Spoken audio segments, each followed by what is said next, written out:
Sheldon Harrison. There never been no comparison. You're live on the show.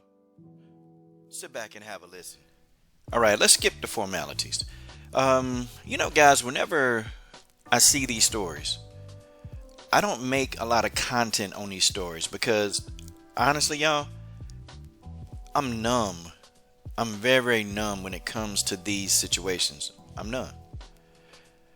I am extremely numb because now it's almost like a way of life. The police killing unarmed black people. The police killing unarmed black people. It's becoming a way of life. And now, when I leave my house, I would, keep my gun, in my trunk. No. I keep it in the front with me.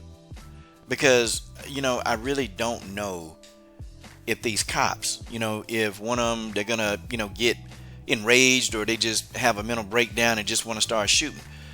And I'm starting to really get that with a lot of these police officers now, They're not even hiding. They're not hiding anything. They just coming out with guns blazing. They don't even try to assess the situation. They just come right out with guns blazing. And this is what kind of police work we're getting right now. And I don't know about y'all, but I'm definitely going to defend myself. In this situation, I sat and thought, okay, so why was this guy killed again?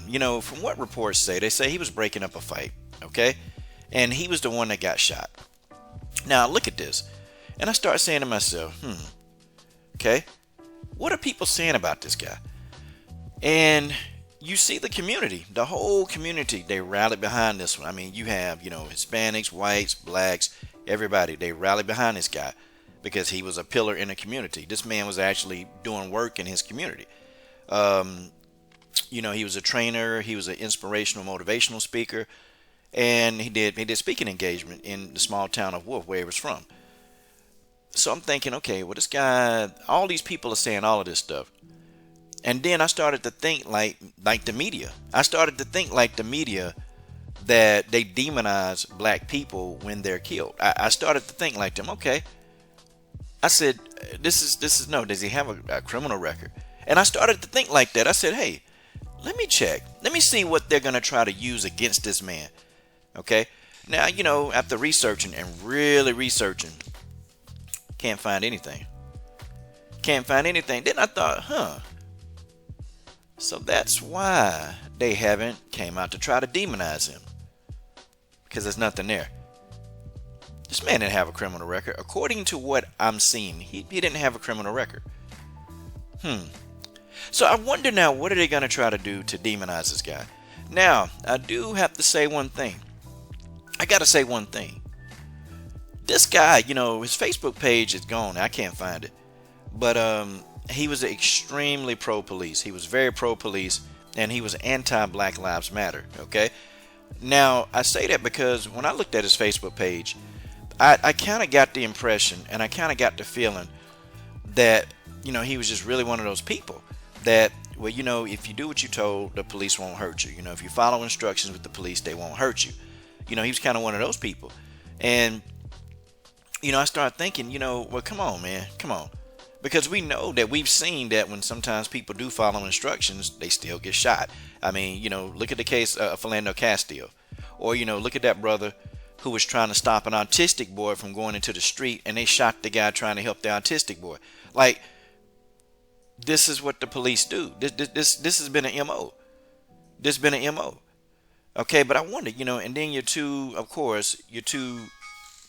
on, cut that alarm off. Then your two resident idiots, your two resident goofballs. I start thinking, how they gonna explain this? A man with no criminal record whatsoever, a pillar in a community, and he was just trying to break up a domestic dispute. He had the same ideologies as these two have. How are you gonna explain this?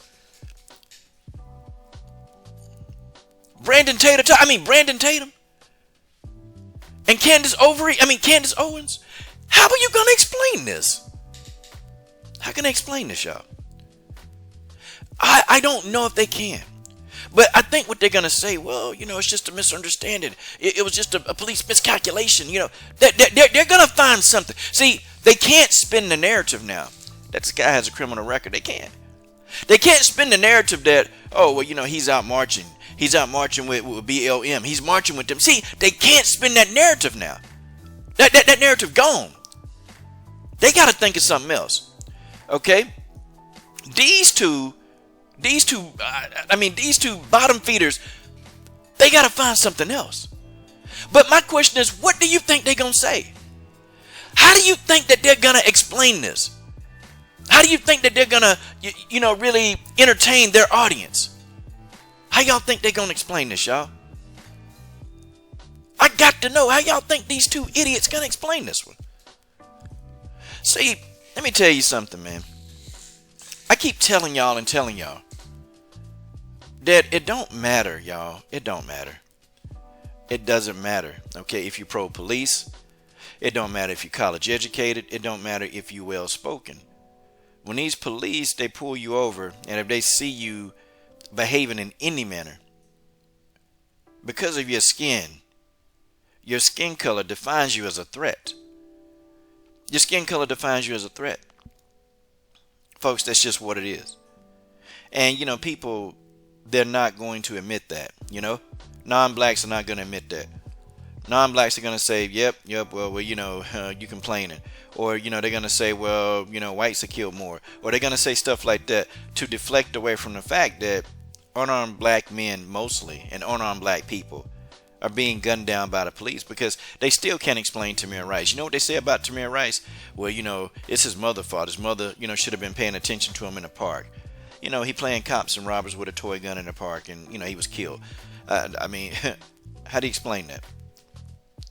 They ain't even tell the boy to put the gun down. They just shot him.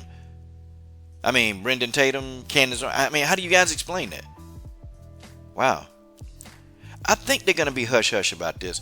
But what they're going to do is they're going to, listen, this Coach Stradamus talking. They're going to take the angle to where the police, they made a mistake, It's a bad situation for the family, but the police, they just made a mistake. And sometimes in the line of police work, they're going to get it wrong. See, that's what they're going to say. But I'm going to tell y'all something. These people that say that, hey, maybe if the person would have listened, the police made a mistake. Let it be their son, their daughter. Let it be their loved one. Hell, let it be them. I guarantee you, they'll have a different tune. These people, they'll have a much, much, much different tune. The tune will be different, y'all. And they won't be coming out here saying this idiocy. They won't be coming out saying this. See, the problem is that nobody's G-checking these people. Nobody G-checking them. Nobody legit G-check. I'm going to tell you, man, Brendan Tatum and Candace Owens, if it get real, like y'all know what happened to Tommy Sotomayor? He called himself having the nerve to show his face at a function.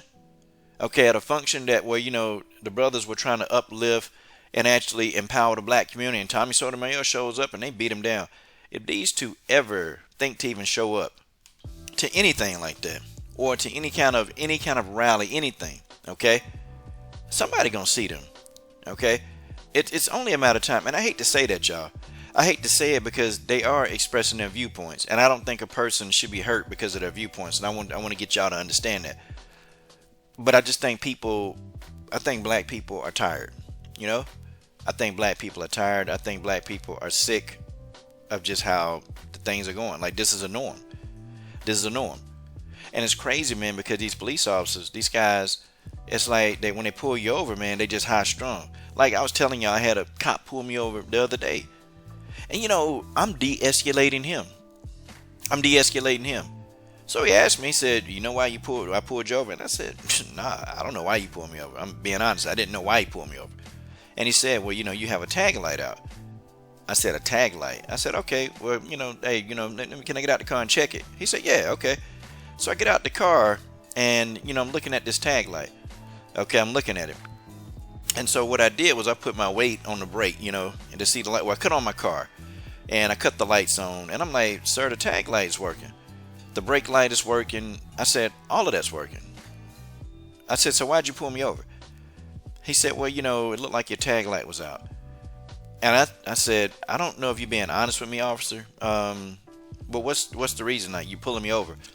He said, well, from where I was driving, it looked like your tag light was out. So I said, okay, honest mistake. And I said, well, I'm going to go ahead and get back in the car. And he comes at me. Then he comes again. He goes, what kind of car is this? I said, it's on the back of the trunk. You can look at it. And then he said, well, where are you going? And I'm like, sir, I understand you have a job to do. Okay, I'm not doing anything. I'm going to work. Okay. Oh, okay, so where you work at? And I said, okay. I said, that's it. I said, sir, I can't answer any more questions. Okay, I refuse. Because you can't find anything. You can't see me doing anything. And so then when he kept on persisting on asking these other questions, then when I started recording him, that's when the traffic encounter, it stopped. When I told him I'm finna record you. And I started putting my phone up and I started recording him, and then he stopped the count. He had stopped it and said, okay, well, sir, sorry, I made a mistake. Have a nice day. And of course I got his badge number, and of course I'm going to go down and I'm actually going to report this guy, because it's like these guys, they're looking for confrontation. They're looking for something. Even when there's nothing, these guys, they're looking for confrontation. So, I sat and I said, I could have easily been a hashtag, but I did. I kept my composure, because I have to tell people you can't really beat police on the street. You're not going to beat them. They're going to win every time, but you keep your composure. And he was coming at me strong, like really just like high strung and just intense. And I'm the citizen, and I had to de-escalate this fool. Like me, I had to de-escalate him. So could you imagine they see him breaking up a fight? Okay, they see him breaking up a fight. And he's trying to break the fight up, so he can't really hear what they're saying. You're in the moment. You're trying to stop. I get what Jonathan Price was doing. I get what he was doing. Okay? But that wasn't good enough for the police, was it? They had to shoot him. And I feel bad, man, because, people don't even have empathy for the man mama. I understand if y'all hate the fact that he was anti-BLM or he was pro-police. I get it. But, a mother just lost her son. Okay? A mom just lost her son, and I felt bad for that mama. I felt bad for that mama, because it was Jonathan Price at the wrong place. Yeah, he was at the wrong place at the wrong time, but where's the right place for us?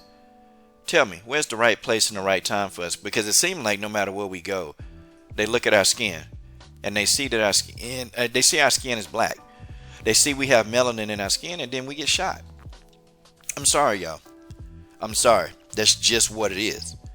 That's just what it is, okay? You can sit back and you can come up with more excuses, because I know that's what people are finna do.